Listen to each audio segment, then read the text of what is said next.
Refrigerant recovery is the foundation for life cycle refrigerant management, as without safe refrigerant recovery, there cannot be reclamation or reuse. AHR Rapid Recovery is an on-site refrigerant recovery service that gives businesses an easy way to contain their used refrigerants. Not a whole lot of companies do what we do. We handle some of the grunt work that they don't want to do, and we can do it 10 times as fast as they can. The recovery portion, cylinder exchanges, and buying back used material that otherwise can't be used. We play a big role with our contractors, whether that be HVAC, mechanical, or demolition contractors. Our whole purpose is to get on site and not only help them save money in the project, but offer an environmental solution. We do not want any of these products getting vented to atmosphere, no matter how low the GWP is. Now it's not only the cylinder to recover the product, but it's making sure the technicians have equipment that are rated to work with flammable gases. That's really important for people. So by us being able to contain it in cylinders, reclaim it, we're saving the environment one recovery at a time.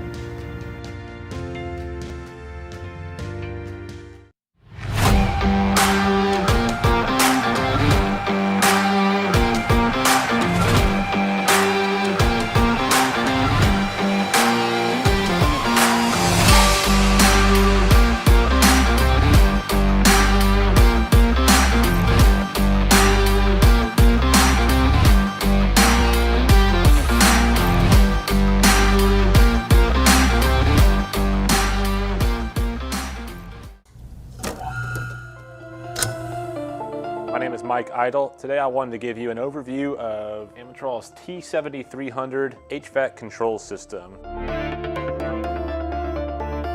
This system is designed to align a hands-on workstation, as you see here, along with interactive curriculum to teach the operation, installation, application, and troubleshooting of control systems related to the HVAC industry.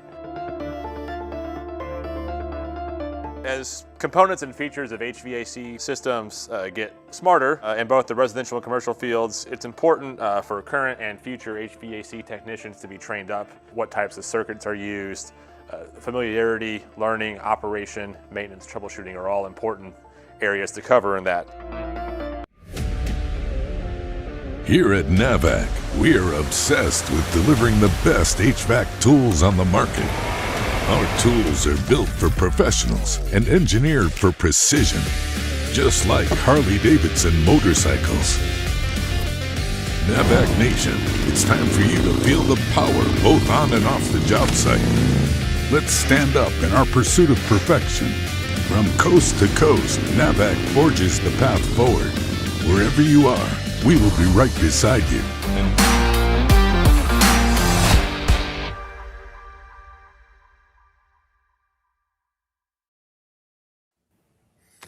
Hello, everyone. Thank you so much for joining. Did you know the ESCO HVAC show?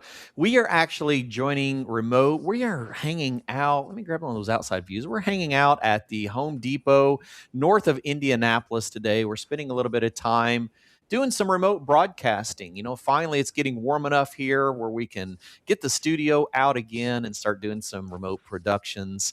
We actually did get some more accomplished this week. Let me hop over to one of the cams. We've been talking about bringing in some of our new equipment, new products here recently. Well, check this out. So on one of our walls, we've actually got our Amatrol trainer set up. Let me grab camera 3 real fast. Check that out. Isn't that cool? So we got our T7045 Amatrol trainer, went down to Louisville, Kentucky, picked that up here a few weeks ago, started installing all of our cutaways, our DAC cutaways, which is another component company from Amatrol.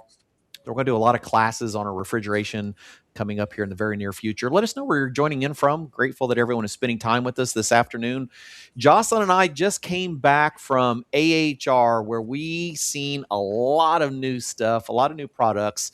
And one interesting thing that we seen, which kind of sparked our curiosity for this conversation, was an interview with Bosch. And I'm going to play that real quick and check this out.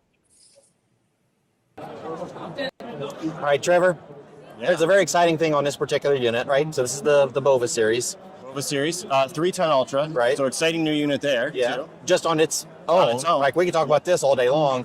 There's a feature that you just showed that I can't wait to talk about. Okay, so big controversy in the industry. Do we braze? Do we flare? Do we use compression style fittings or any type of mechanical fitting? And Bosch has went to the point of saying, you know what?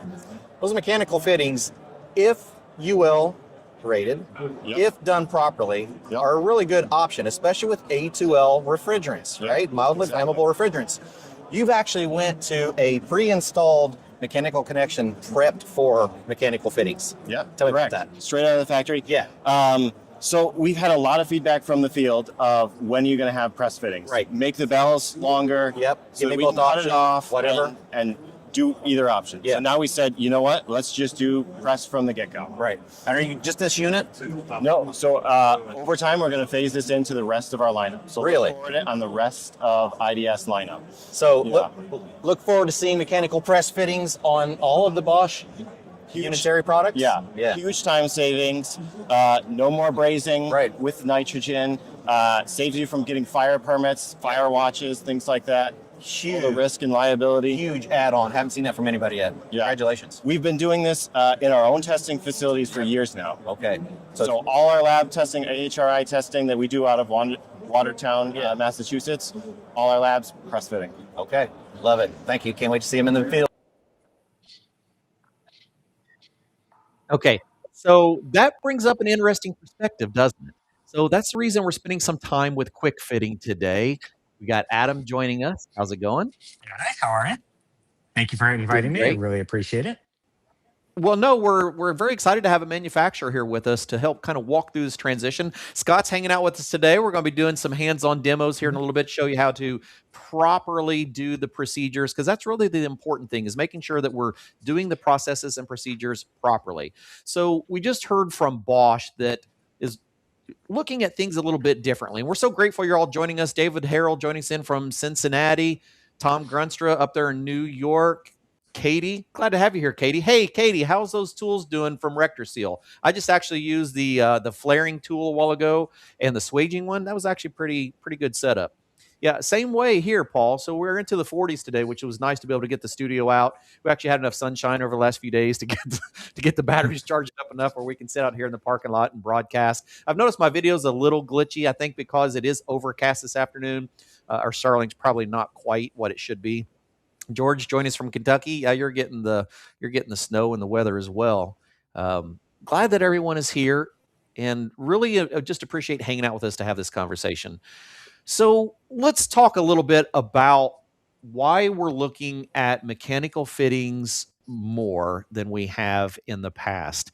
I think before we get into the experience that I had today, I'd like for us to dive a little deeper into quick fitting. So, Adam, do you want to kind of walk us through a little bit about the history? And Adam Horwitz, and you are CEO now, correct? I am correct. Thank you. Yeah, I'd love to talk about quick fitting. We've been in business since 2007, and we saw challenges in putting pipe together, and whether that's pipe for HVAC or plumbing or electrical, we saw challenges. And so in 2007, our founder started experimenting with easier ways to connect pipes and more reliable ways to connect pipes, and just different ways that those pipes can be connected. So since 2007, we've continued to evolve, and we now have 200 patents to our name. So we're constantly innovating to make it easier and more reliable to connect pipes. We do our engineering, rapid prototyping, and our laboratory in Providence, Rhode Island. So, by the way, it looked nice and warm near you. Not quite as warm here right now. We still have a lot of snow on the ground. We had 2 feet a couple of weeks ago, so we're still digging out. That's a lot. And like I said, we started off in the water world, where we created fittings to connect pipes. So something like a push to connect fitting, where you take a fitting and put it in, and it's locked down. that's where we've come from. I'm sorry, I'll do that again. Yeah, no, I was bringing it up so you to look at them. One of the nice things is ours are removable, so I can actually put that together again. It's just a fitting and a pipe and lock down. So that's water. And then on that page, we're going to show it more, but we also have our HVAC fittings, and we make fittings for press connections as well. So we understand and we've innovated around um, how to connect pipes. We like to say we make connections happen. So that's who we are. That's a good slogan. Mhm. And you're even in the electrical world, which is another conversation that we're going to start having. Because for those that are joining us, our primary audience is HVAC refrigeration educators, but our industry is evolving quite a bit, and we have to start talking a lot more about hydronics. We always talk about electrical; it's one of the core components of what we do.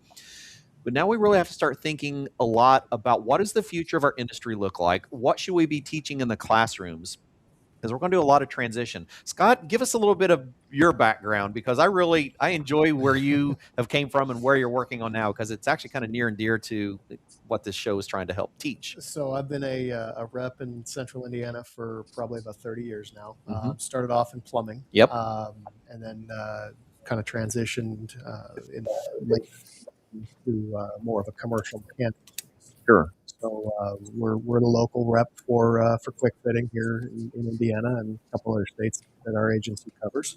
And but yeah, a lot more commercial, mechanical, not so much residential, but we do touch on that space a little bit. But there's been a lot of construction, a lot of growth in that commercial, mechanical, industrial space, especially right now. Right now, we talk a lot about the data centers, the growth in data centers here on the show, and we really, when we start talking about what is growing, it's every sector of HVAC and refrigeration. We are growing by leaps and bounds, and so understanding how we can do best practices, best procedures, and getting that information into the classroom is critical. So before we dive into the next section, I want you all to help us paint this picture of why mechanical fittings can be important. For me, I grew up like probably most of you, where brazing was the only option that was taught. It was what we did. Flowing nitrogen was encouraged, wasn't always followed as procedure as it should be. And then today, in our world of A2L refrigerants, it's required for us to be flowing nitrogen anytime that we're doing brazing. And what we're seeing by a lot of our manufacturers is failed compressors, failed systems due to a lack of that. And so we look at, well, what are the options? If brazing is not being done properly in the field, what solutions do we have? And brazing is not something that is going down in price. And actually, I think I'll wait, because I've got an example it's just it saddens me sometimes when I think about the cost of how things are escalating in our industry. So Adam, let's just talk now. Let's dive a little deeper into the products. Let's dive into like some of the whys for what you do. Yeah, and really, it starts with doing hot work is it can be a challenge. You can't always easily do hot work. Can't always solder, right? It does take training, right? I think it's a challenge. You've got to flare the pipe. In some cases, you might need a permit, right? So there's time involved in challenges around that, especially in commercial applications. I spent most of my career in grocery refrigeration, and if I was doing any brazing anywhere, yeah, absolutely, I was pulling a hot work permit, and a lot of time was added to that job. So definitely a component of it. There's safety risks, right? You've got open flame, right? And you could be up next to a 2x4. You might be next to grass. Or you might even be trying to do it in a cramped area where you can't easily get the flame. So there are challenges at times, right? This doesn't mean to say that soldering and brazing goes out the door and it's never should be used, but there are certainly times. There's a time and a place for soldering. There's a time and a place for mechanical fittings. I And agree. certainly when reliability is key, when you're in these type situations, when you need speed, when you need a reliable solution over and over and over again, mechanical fittings play a key role. Yeah. When we talk about, what has happened with the cost of brazing. So Yeah. here's a prime example. So today, our original intention was that we were going to do a hands-on scenario where we were looking at brazing. We're going to do a mechanical fitting. Then we're going to do some pressure testing and evacuation to see how the mechanical fitting compared to the brazing. And what happened was something that happens very often in the field. So I knew that I needed to get some extra nitrogen. So I stopped by and I swapped out my nitrogen tank. I thought that I had enough fuel. Once I got here and I got 3/4 of the way through my brazing, I started running out of fuel. And I use my little mini torch. I don't know how many of you use the mini torch set, but my little mini torch set is what I use for almost everything. I don't carry a full-size torch kit anymore just because I don't have to. And I'm getting older and I don't like carrying 50 pounds. I like carrying 5. So I ended up finding that, usually my fuel is very convenient. I can get it at most of my hardware stores. What I found was that, we're out in front of a Home Depot right now. Home Depot doesn't actually carry the oxygen. So they carry the fuel, but they don't carry the bottled oxygen. And, Paul, exactly. When we talk about any refrigerant, not just these A2Ls that we are now working with, but in our A1 refrigerants, any application where we're working in places that has dust and has fumes and has the potential for, additional ignition sources, it can be a very dangerous thing. Now, here is the thing that shocked me the most, Adam, Scott. Okay, I can remember. I'm going to paint my age. There you go. I'm going to paint my age today. I can remember going to the supply house and buying a pound of Silphos 15, which is what I like to use. It has always been a little bit more expensive, but it's such an easy product to work with. I like 5, but 15 is just so convenient to work with. Bob O'Brien, master of the hydronic world. I'm glad that you're joining us here. This is great topic for the hydronic side as well, isn't it? We have to think outside of the box sometimes of the solutions.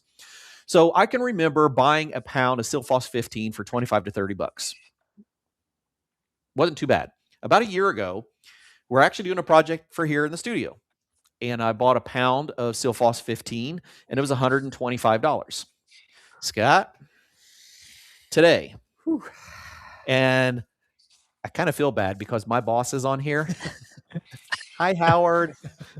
the smallest tube I could buy was a 1-pound tube. Sometimes you can buy a 2 or 3 stick little mini tube.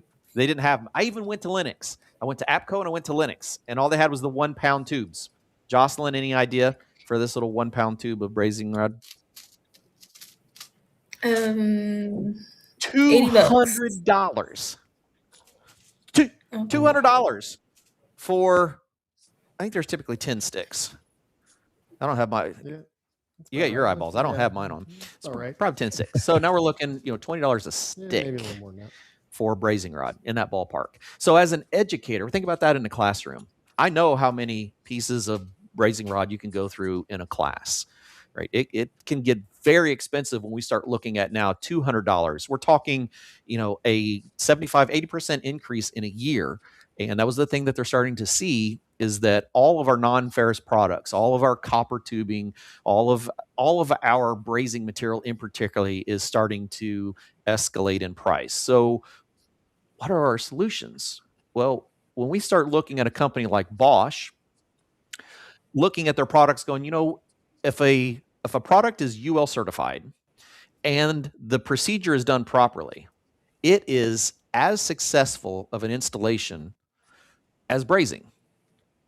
Now, the key is going to be in that success, and we'll be talking about that here in just a little bit. Yeah, I think I could recommend a product that Bosch would like. We've got a UL product, that is a push to connect fitting, right? It doesn't take the tools. It takes away some of the safety risks. It gives you a consistent and reliable result every time when you use a push to connect fitting for HVAC. And again, is it something you always use? Probably not. But in certain situations, it's great when done correctly. And I know we're going to go through what that means in doing it correctly. But it's a quick and easy install. You don't need any special tools, right? I put them together here, sitting at a desk, and put it together. Didn't have a tool to do it. Don't need fire. You don't need that hot work permit. So it's really a reliable and consistent fitting that you can do quickly, and walk away assured that you've made a reliable connection, assuming you've prepared everything correctly on your job site. And that's the key. And we'll walk through that as we get a little further into this presentation. We'll do some hands-on demonstration. Adam's going to be doing it from his side. Scott will be doing it, and I will be doing it from this side here, so we can go through some of the proper procedures. But this is a really cool cutaway because it shows us the internals and why it's so important for the prep for these installations. Yeah, I'm a product geek and love this. So we talked about UL certified. That's probably number one, because UL, as you've seen on all of your electronics and other things, they're a certifying body in the U.S. They test it thoroughly, so they're assured. We have to make them sure that it's going to work, so that we can make you sure that it's going to work, and assure everybody that it's going to work. So that's a big deal, getting the UL certified. And on top of that, we're certified for A2L refrigerants, so another big deal. When you're talking about push to connect fittings, you're really looking at that O-ring. So kind of towards right of center, you see two black rings there in the cutaway. That's what makes your seal. And those O-rings are fit specifically to the size pipe. So if you have 1/4 inch pipe, you have a diameter of an O-ring fit for a 1/4 inch pipe. We have a patented design where we do two O-rings, gives you a little bit more of a safety factor when using it. Again, so you get a reliable result every time. And you also see just to the right of the two O-rings, there's some steel grip rings in there. That's what holds the pipe together. It's kind of like the old finger cuffs you had. You push it one way, you can't move. When you try to pull it apart, it's not going to work. You can't pull them apart. So those really hold the pipe stable, so it can't be pulled out. And then we're using brass connections. Very reliable, very durable. It's heavy duty, corrosion resistant. So we've put a lot of safety factor into this. Into the design of these fittings. And I do see that somebody's asking what's the pressure for these. These are rated up to 870 PSI. No kidding. Wow. Okay. Yeah. Yeah, much higher than any of the test pressures from a manufacturer's equipment test rating. Yeah, exactly. Yeah, so these will hold up under stress. We design it. We test everything to the extreme. And actually, we'll have a photo in a moment or two that shows how we test it to the extreme. We do crazy things where we'll bend pipe and, there it is. We bend pipe in crazy directions. This isn't something you would obviously find on a job site, but we design it in real world use, or almost unrealistic world use, I guess. But we make sure that the vibration doesn't affect it. We make sure that temperatures don't affect it. You can see when you're going from thin diameter to large diameter and back to small diameter, the pressure is changing in the system. So we have to make sure that the pressure can, that the fittings can handle those changes in pressure.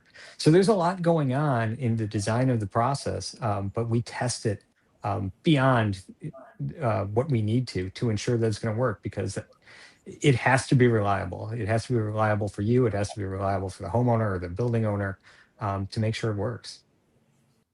I'm surprised we haven't had the question pop up, because I do hear it quite often. When we have the O-rings inside of a fitting, do they need to be lubricated with any type of oil upon installation?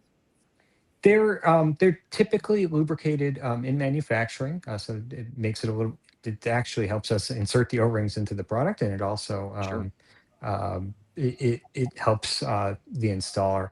But no, there's nothing that a an installer would need to do to lubricate the product. What they do need to do, so O-rings are, they're soft. Because of that, if the installer doesn't prepare the pipe correctly, and Scott's going to show us how to prepare a pipe correctly, but if you don't prepare a pipe correctly, try saying that. If you don't do it correctly, then you could snag that O-ring, and that can obviously cause issues. Number one thing you can do in an installation with a push to connect fitting is prepare the pipe properly, so that you would never snag that O-ring. You deburr the pipe edge, you clean it, you use a tool to clean the edge, turn it a couple times. Again, Scott, I'm sure, has one with him that he'll show you how, but that edge of the pipe needs to be clean.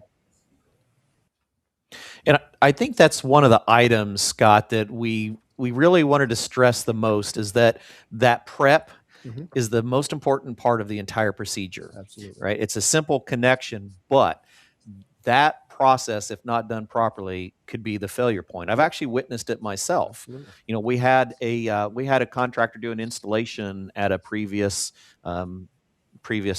distributor that I had worked at, where they installed 4 new systems in a new training facility. They had a combination of braze fittings and mechanical fittings. So most everything exterior was brazed and interior was a mechanical fitting. And what we found was a lot of leaks. And so it's one of those things, it's like a piece of equipment. If it's not installed properly, it easily gets a bad reputation for not being a reliable piece of equipment. Well, it comes back to, on that particular install, all of those fittings, once they were removed, was realized that they weren't inserted properly.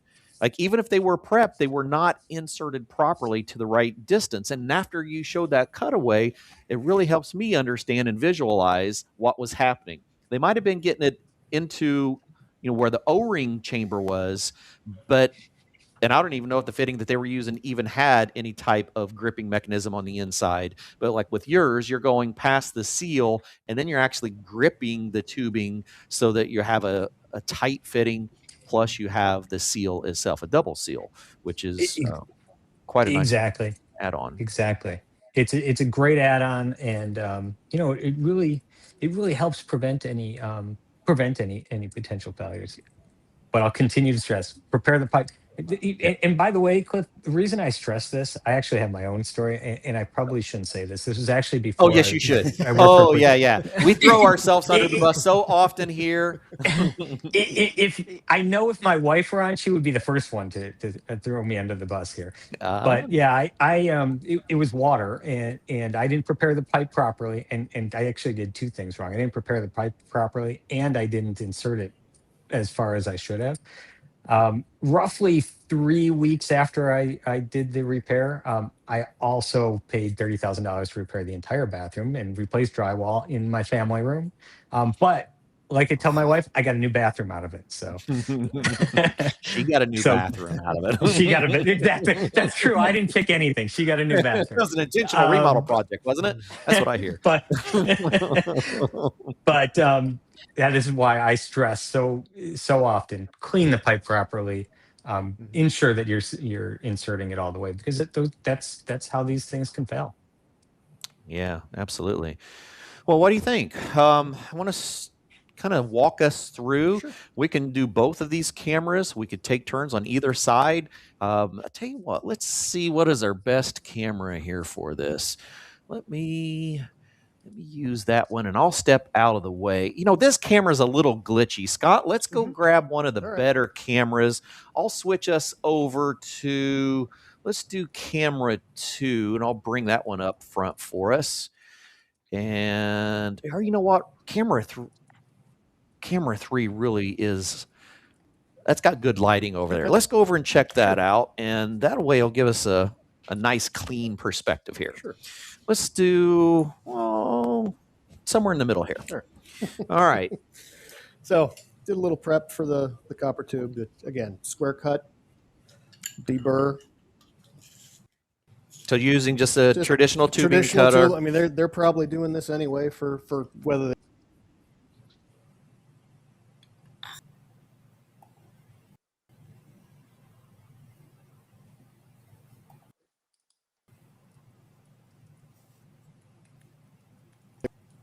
some of the exterior will get picked up. So you want to just make sure that's nice and clean. I went ahead and just measured up, how The distance how into far the in knuckle. you're gonna insert to the part there. Okay. And then so I marked that, and then it just inserts in. And so making sure, that's a great idea, doing the marking first, making sure that we're going to be set to the proper depth, because I could hear it as it passed through. I could hear it hit first O-ring, second O-ring, and then finally Click push down the through and bottom. click to Yep. seat. Exactly. Ta-da. Okay. That was pretty easy. That was nothing. Heck, I think I could even do that. Yeah. What about if you have to reposition it? Great point. And it's the nice feature of these that I hadn't realized until we had this conversation. So if we need to disassemble, are we on the? Okay, yeah, we should be on that one. So if we need to disassemble, our disconnect tool has kind of a built-in ramp which depresses the collar there, which gets it past the grip rings, and you just kind of push that in, and that disengages. Oh, and you can pull it no out. kidding. Okay. And then you can, if you need to go again, no problem. So it's a reusable fitting. It is reusable. That's quite intriguing. We do call it repositionable. You wouldn't want to take it from job to job. But No, if you need to reposition it on a single job, you could do that. Yeah. So, we do an installation, and I could think of, an ideal scenario, like if we're having a remodel and the homeowner's wanting to move the unit, 4 or 5 feet down from its current position for, some type of work or repair, it gives us that ability. Or if we didn't get the depth properly. You can just, it's not quite there, whatever. But you just shove her in. And I think in a classroom setting where we're showing the proper procedure, you're going to wear out and tear out those O-rings, but for actual process, it'd be really handy to be able to show.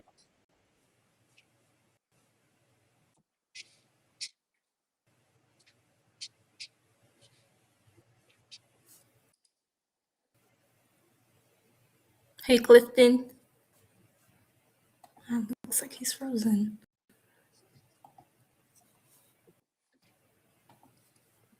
Days.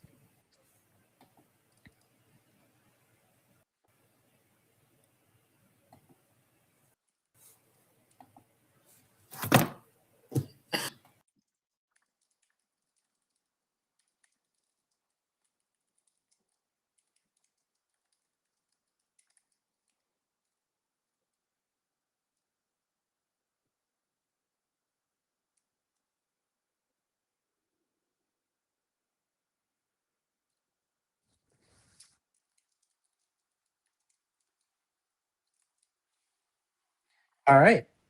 So would it help if I continue talking while they come back on, maybe, Jocelyn? Yeah, we can. All right. And what I want to make sure that came across, and I apologize to everyone for this. Cliff is certainly a much better speaker than I am, but I'll do my best here. What Scott really just demonstrated is ensuring that you clean the pipe right. So again, taking a deburr tool, he had something similar, cleaning it up a couple times, right? So that's all it takes, knocking off the burrs so that when you insert it into a fitting, it's going to fit in without cutting that O-ring. So that's the biggest part, cleaning it, making sure that there isn't any type of crud on there on the pipe, and making sure that that's cleaned up. I think he also showed, he didn't show it, but you might be able to see on here what I do is I take a marker and mark the depth so that I know how deep I'm going to insert the fitting. And so when I walk away, I can see that I've inserted correctly to that fitting. The next step beyond that would be to ensure that you're preparing everything correctly. The fittings come with a little cap, so you take that cap off. The reason they ship with a cap is so that you don't get any particles on the inside. You want to keep it clean so that when you hook it up to the system, anything that could land in there doesn't end up in your HVAC system. So we always ship these with caps on top. And then when you're ready to install, you take those caps off, and then you simply push it in. It's going to take a little tiny force, but very quick to do, very quick, as you saw Scott putting them together. Just takes a couple minutes, and thankfully, Cliff, you're back, so I don't have to keep talking. You're doing a great job. We're just sitting here watching and enjoying the. Oh, we lost him again. Oh no. And Paul did ask, how much out of round pipe can you have? What will I wouldn't give an exact dimension. It's very difficult to give an exact dimension of how far out of round, but you can bend the pipe in here about somewhere between 10 and 20 degrees, and that'll give you an out of round. But those O-rings will hold that pipe appropriately in order to maintain that seal on here. So it is designed to be very robust. I think the problems that you do face in the field that that we've designed around are certainly the vibration, the galling, as you mentioned, temperature extremes. Right, these are designed to go down to minus 40 degrees Fahrenheit, and up to I think it's 300 degrees Fahrenheit. So wide range. You could use it outside, even in the north. In not worry about any O-ring or fitting degradation. So we do design them to be very robust for most applications. In addition to that, we're approved for both hard and soft copper tubing with this fitting. So you can use it in a wide variety of applications. Great for mini splits. Great for great for unitary coils. We've seen it used in commercial applications, refrigeration in like in a pharmacy type area. Cliff, we got you? Yeah, we're here. It's learning a little bit about when it gets really dark. So we actually had battery capacity, but it's getting really dark outside, and so yeah, I think the batteries have a self-protection, and I think they decided that they didn't want to operate. So they're back online now. Dropped out a couple of times, and we even lost our start. So it is weather related, but one of those things that we're learning about being completely off grid in this production. No worries. So thanks for running with that. Anyone have any questions? Because this might be new.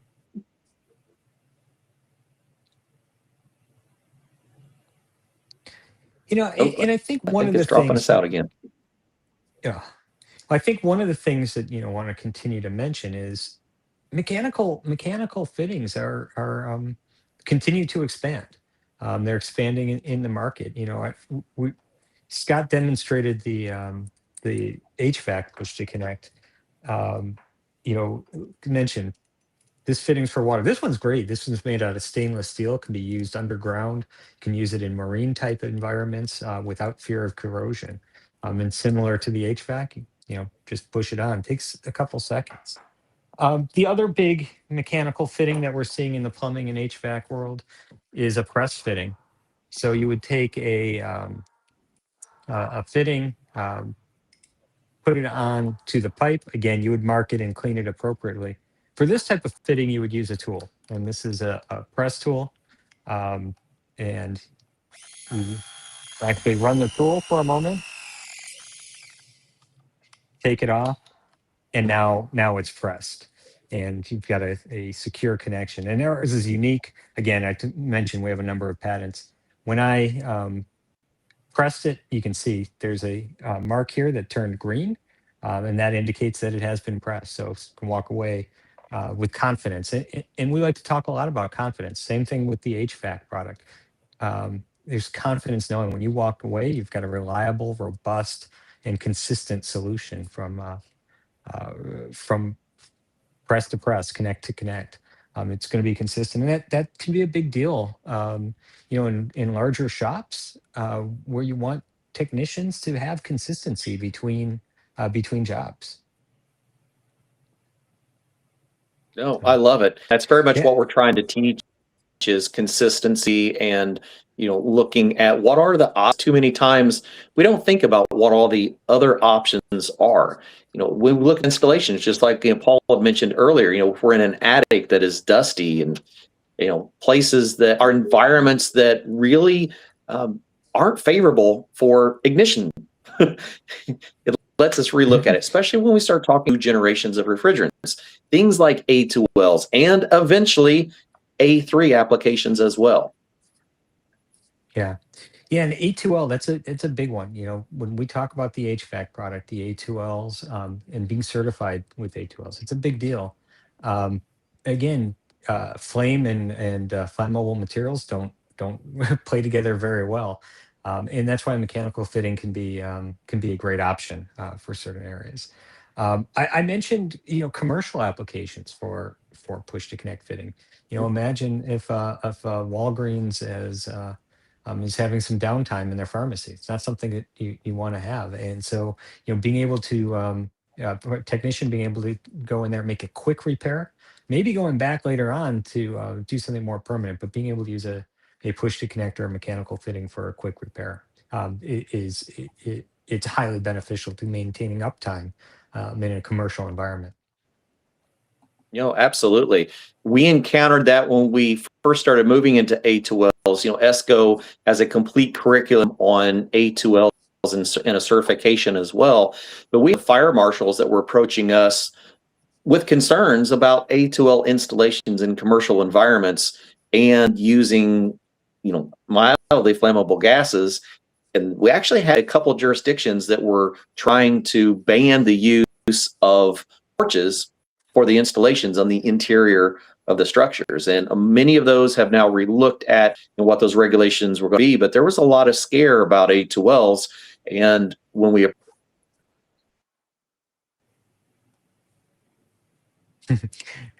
lost his power again. And I think I want to make sure that this is coming across.